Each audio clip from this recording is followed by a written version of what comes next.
Oke, sebelumnya kita udah selesai pada video bagian setup. Sekarang kita lanjut ke bagian user. Jadi alurnya itu nanti kita buat user, terus baru buat login. Nah, sekarang kita buat dulu controller user. Ini kita close semuanya dulu. Kita copy dari sini.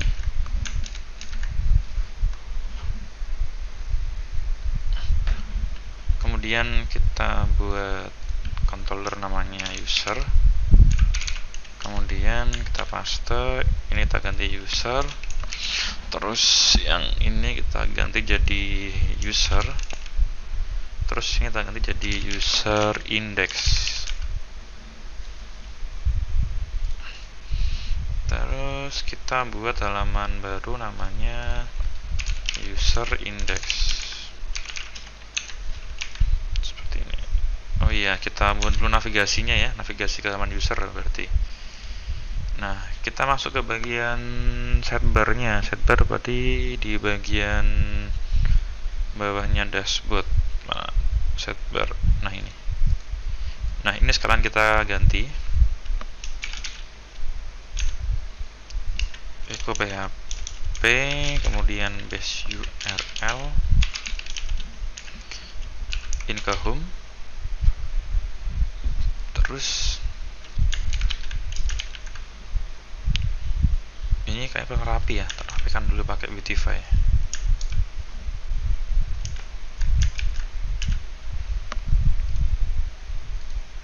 Nah, terus ini kita ganti jadi user atau pengguna. TF ininya kita ganti jadi BX user. Ini mengarah ke controller user. Nah, seperti ini. Nah, udah ya. Ini masih kosong. Kemudian ini biar aktif menu, biar ngeblok, ini kita kasih namanya ini. Jadi ini. Jadi kalau di Bootstrap itu ada namanya aktif kayak gini. Nah, ini ngeblok kayak gini sesuai dengan template-nya. Nah, ini kan sesuai. Ini di dashboard, ini di user. Nah, kita butuh namanya fungsi untuk mengetahui bahwasanya ketika ini di user berarti dia aktif di sini, ketika ini di home dia aktif di bagian sini. Nah, caranya seperti ini. Di sini kita buat variabel namanya URL atau controller. Ini controller, malah susah. Yang itulah URL.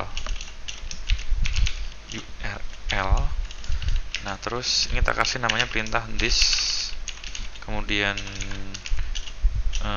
URI, kemudian segment, kemudian ini 1. Jadi 1 itu artinya adalah ini gini, this URI segment itu mengambil karakter pada URL. Ya, ini. Jadi ini adalah 0 dan ini adalah 1. Berarti nanti dia akan menghasilkan karakter home. Ketika di dashboard, di user nanti dia ambilnya user 1, 2. Kita coba cek ya, kita kasih echo kemudian URL. Nah, ini user ini. Di sini home, ini user. Nah, dari sini kita tidak bisa buat perintah if di bagian sini. Jadi kita kasih if php kemudian seperti ini, if jika variabel URL-nya itu adalah apa ini berarti dashboard itu berarti pakainya home kan.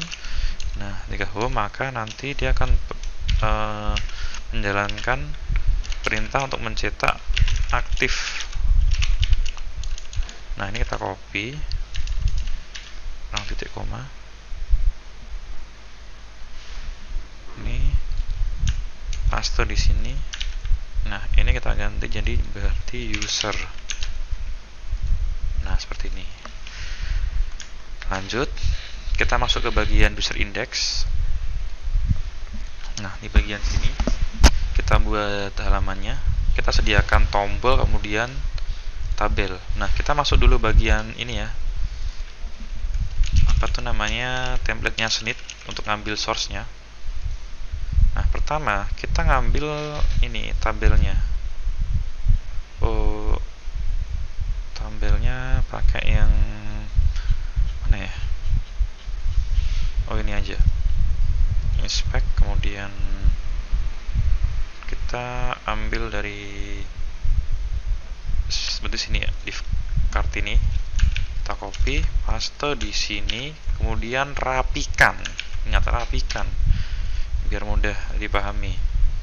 Kita kasih namanya ini berarti data user. Nah, seperti ini. Nah, untuk kolom-kolomnya kita sesuaikan yang di database. User apa aja nih berarti? User biasanya itu ada namanya username, kemudian nama, username, nama, kemudian email, nama, kemudian nama, email. Oh iya, saya sampai lupa. Di tabel apa namanya itu user ini kita butuh namanya tambahan role. Terus terang, saya sedikit agak gemes sama soal yang di apa tuh namanya OKK itu. Jadi emang butuh penyesuaian. Karena di sini ada role petugas, admin sama peminjam. Dan itu cuma ada di dalam satu tabel user. Berarti kita tuh butuh role untuk membedakan role-nya apa saja. Kita kasih panjangnya 50. Atau paling bagus pakai ini ya, pakai enum ya. Enum aja.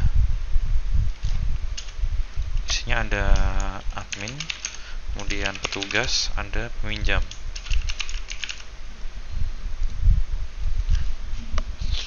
Ini kita simpan.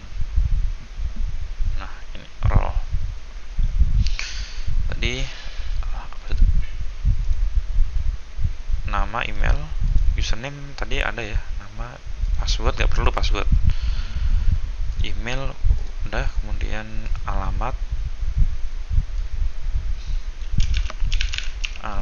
kemudian role-nya apa, kemudian ini kita kasih namanya aksi, nanti buat menghapus sama edit. Terus untuk TR-nya ini kita cukup satu aja.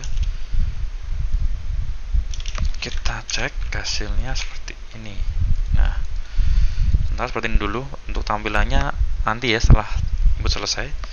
Nah, di atas ini kita tambahkan tombol yang memanggil modal. Jadi ada opsi untuk input user, kalian buat beda halaman atau memanggil modal. Nah, di sini saya pakai modal aja karena biar view-nya semakin sedikit.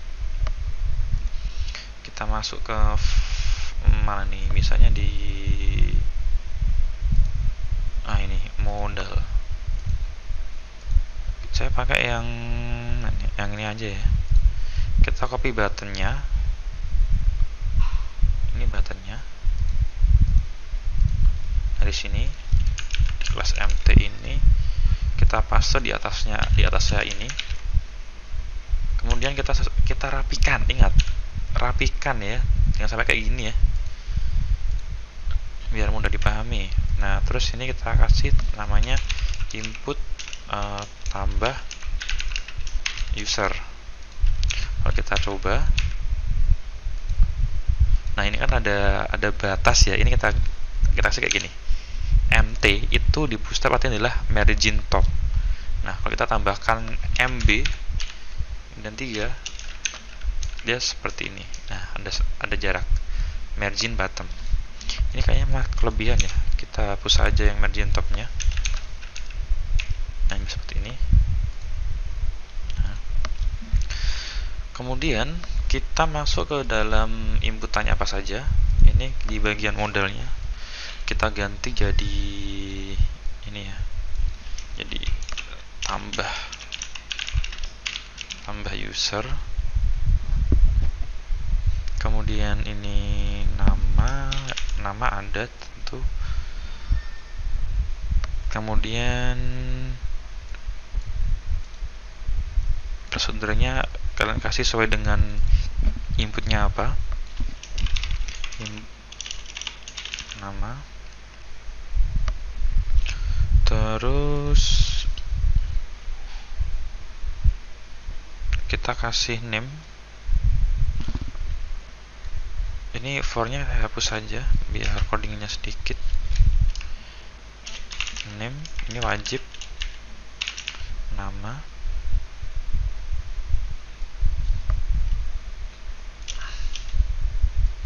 berarti tadi nama, kemudian email, ini mau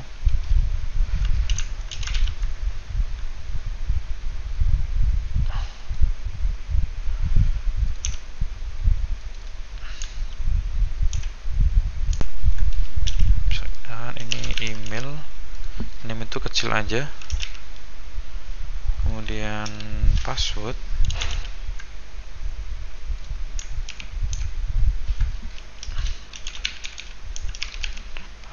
ini password, ini tipenya password, ini tipenya email, terus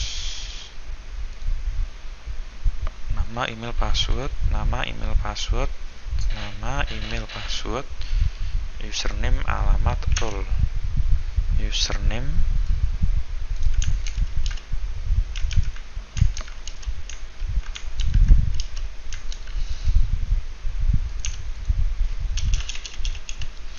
paling atas saja,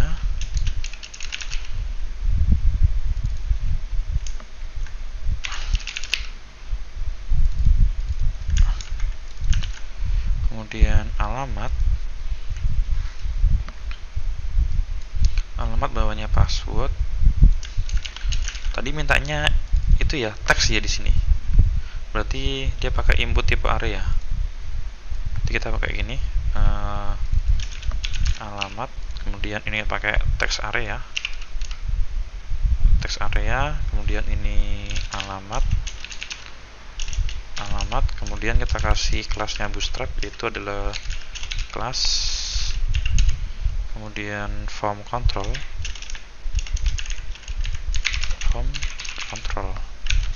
Kita cek lagi hasilnya. Ini terakhir ada namanya role. Role itu berarti pakainya select aja, role atau level ya. Select, namanya ini role, kita kasih kelas form control,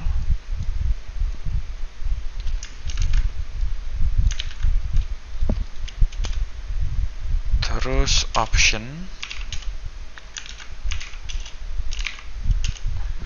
Nah, ini perlu saya tekankan, kadang ini bikin error pas login, sering terjadi. Jadi tolong perhatikan, untuk mengetikkan admin di sini A-nya besar, berarti di sini berarti juga harus besar. Kalau ini kecil berarti ini juga harus kecil. Jadi diperhatikan untuk penulisan optionnya. Admin, kemudian petugas, kemudian ada peminjam.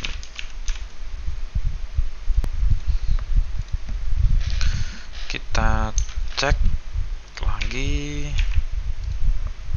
Nah, role udah. Nah, sekarang kita kasih ini ya, required, biar harus diisi. Biasanya kalau nggak dikasih nanti bikin ngebug. Nah, terus kita cek. Nah, perlu kalian pahami bahwasanya ketika melakukan input data, button tipenya itu harus pakai namanya tipe submit. Ini yang pertama. Kemudian yang kedua di bagian ini, di bagian input tipe, name-nya pastikan sama dengan di database biar lebih mudah dipahami. Terus masuk ke bagian form. Saya taruh di sini aja. form action push, dia mengarah ke base URL, mengarah ke controller user, kemudian simpan. Nah, untuk formnya ini kita taruh di bawahnya button submit. Nah, di sini. Nah, jangan di sini, nanti nggak bisa nyimpen. Kita rapikan pakai Beautify. Kita testing dulu ya.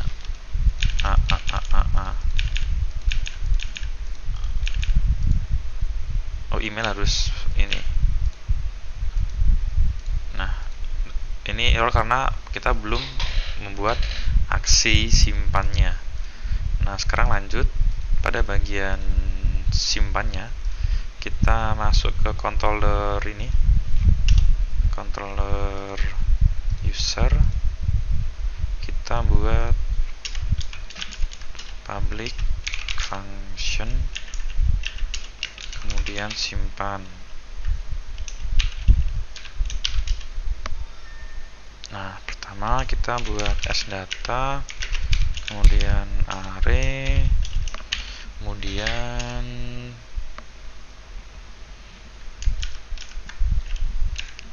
datanya ada apa ya, ada username,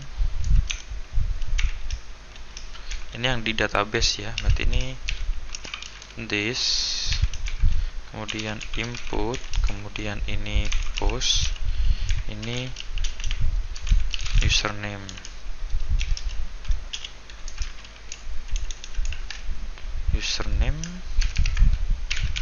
Password kita ganti kasih MD5 buat enkripsinya.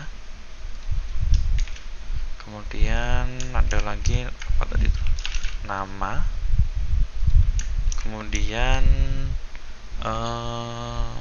alamat,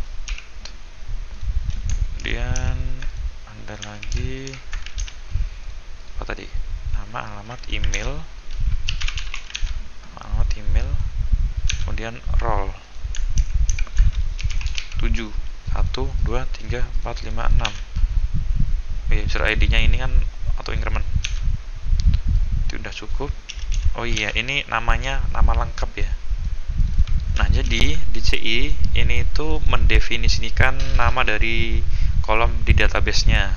Berarti ini kita ganti nama lengkap. Nah, yang di sini di input post itu yang di bagian form sini. Yang sini. Ini bisa kalian ganti jadi nama lengkap kayak gini.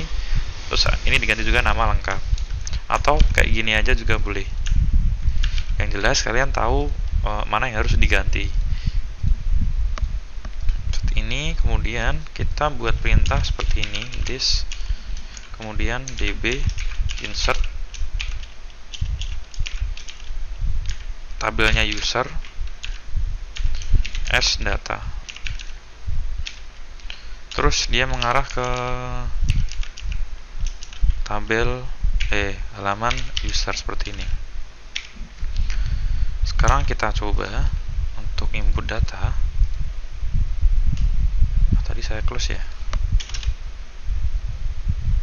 Ini tambah tes 1, tes 2, tes 1. Ini emailnya harus ada .com-nya. Terus ini tes 1, tes 1, misalkan admin, save change. Kita cek di sini karena kita belum tampilkan. Kita cek, agak lama ya ini. Nah, berhasil ya ini. Nah, sekarang kita butuh namanya autentikasi, bahwasanya kita nggak boleh menginputkan username yang sama. Nah, di sini kita buat perintah untuk ngeceknya. Caranya seperti ini, this db. Jadi kita butuh ngambil data dulu. Ambil data dari tabel user. Kemudian ambil berdasarkan username. Where username. Kemudian ini inputnya berdasarkan ini. Kemudian kita tampung dalam variabel, misalkan apa ya ini, row gitu aja, atau data atau apa ya, cek gitu. This, kemudian db, kemudian get, kemudian row. Nah, seperti ini. Jadi nanti dari perintah check in nanti ada dua kondisi, yaitu ada isinya atau null. Kalau ada isinya berarti sudah dipakai, kalau null berarti belum dipakai. Jadi kayak gini, kita cek vardam gitu ya. Vardam kemudian check, kemudian die, biar nggak jalan di bawahnya. Nah, kalau kita jalankan, kalau nanti dia belum ada username-nya, harusnya nanti dia tampilannya itu null. Nah, gini null, berarti kan belum ada.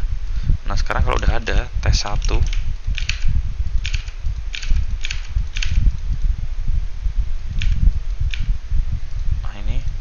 nah ini berarti ini bukan null.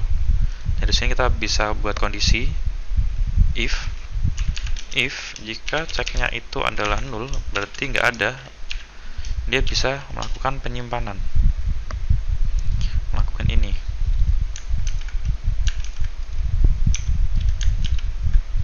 Jika tidak, ya nanti dia langsung ke arah ke sini tanpa harus nyimpan. Nah, ini bagusnya bisa kalian pindahkan ke model. Jadi kalian buat model, kemudian ini kalian tampung ke dalam model. Tapi kalau pengen cepet, taruh di sini juga boleh. Jadi intinya ya lebih enak pakai model atau enggak, terserah kalian.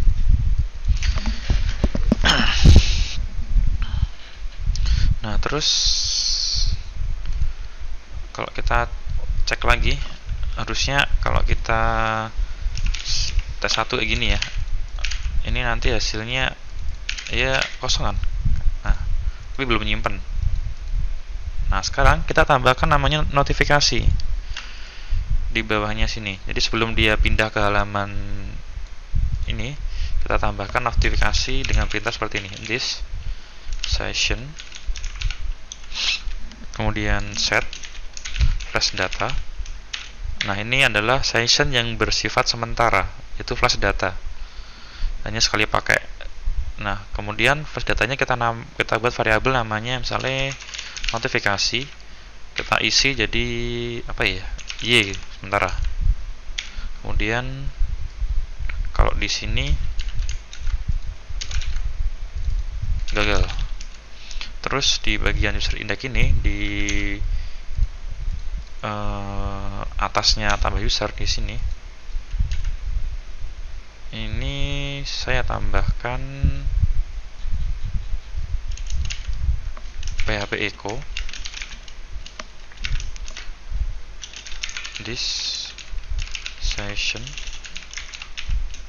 kemudian flash data, nama variabelnya adalah notifikasi, kemudian true. Kalau kita coba dengan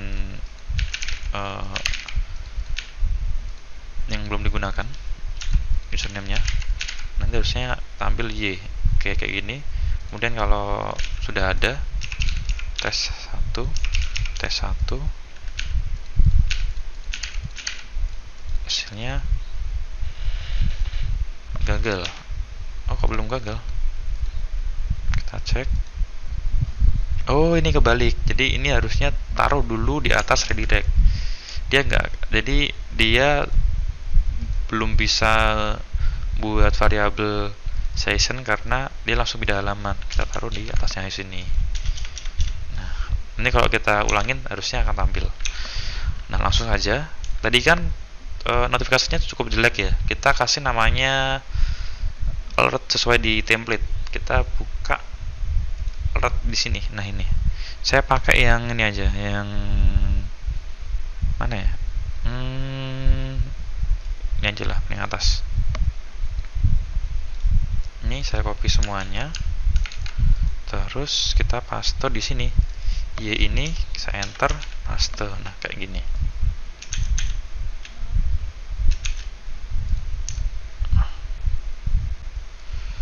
kita ganti jadi apa ya, berhasil disimpan. Kemudian yang di sini berarti gagal.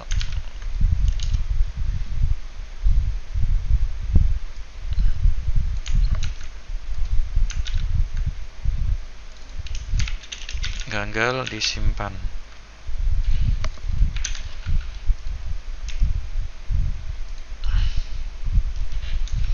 Sekarang kita cek dengan user yang udah ada.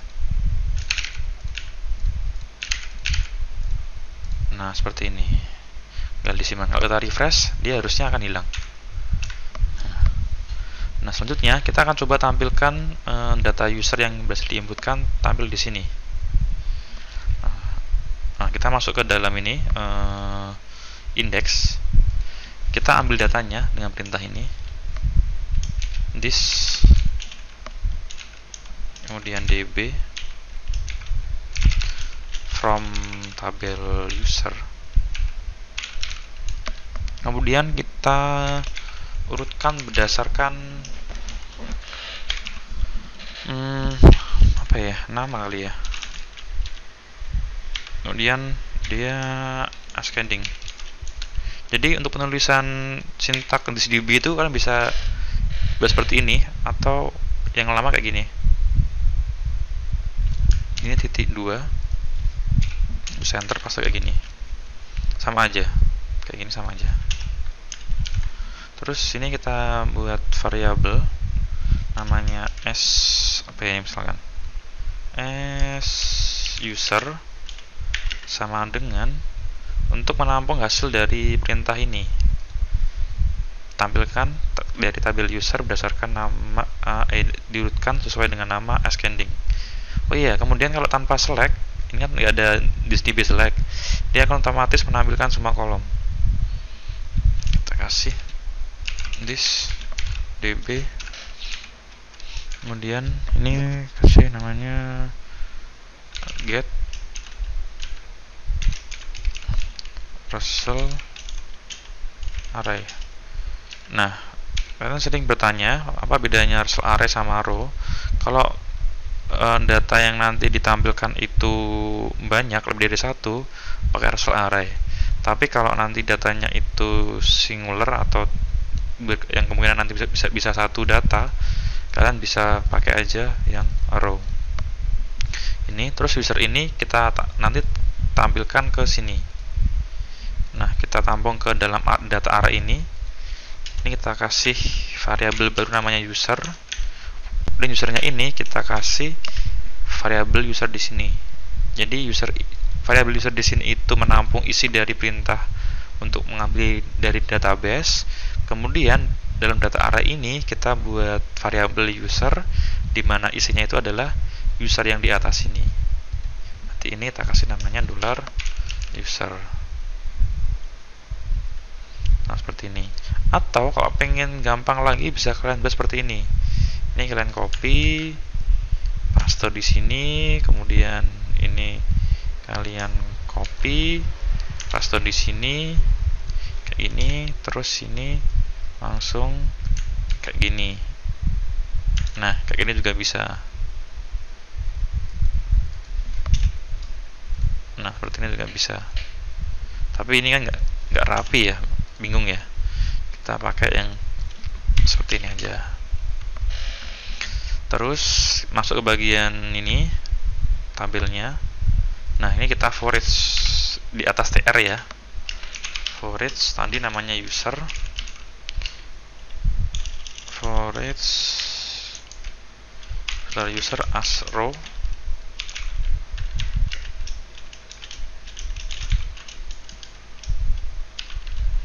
Kemudian di sini kita kasih penutup for each-nya.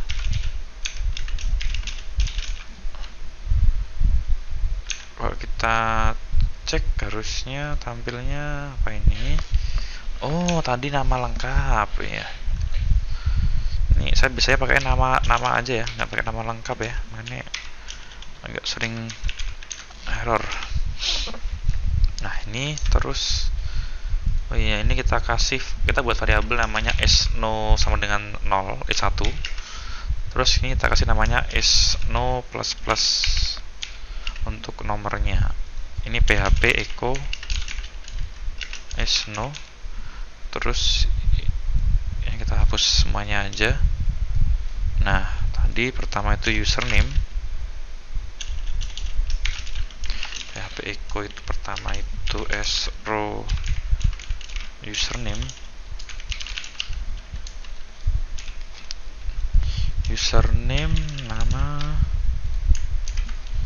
nama lengkap, email, alamat, ini double, kemudian role, kemudian aksinya ini kita kosongin. Nanti di sini ada button hapus sama button edit.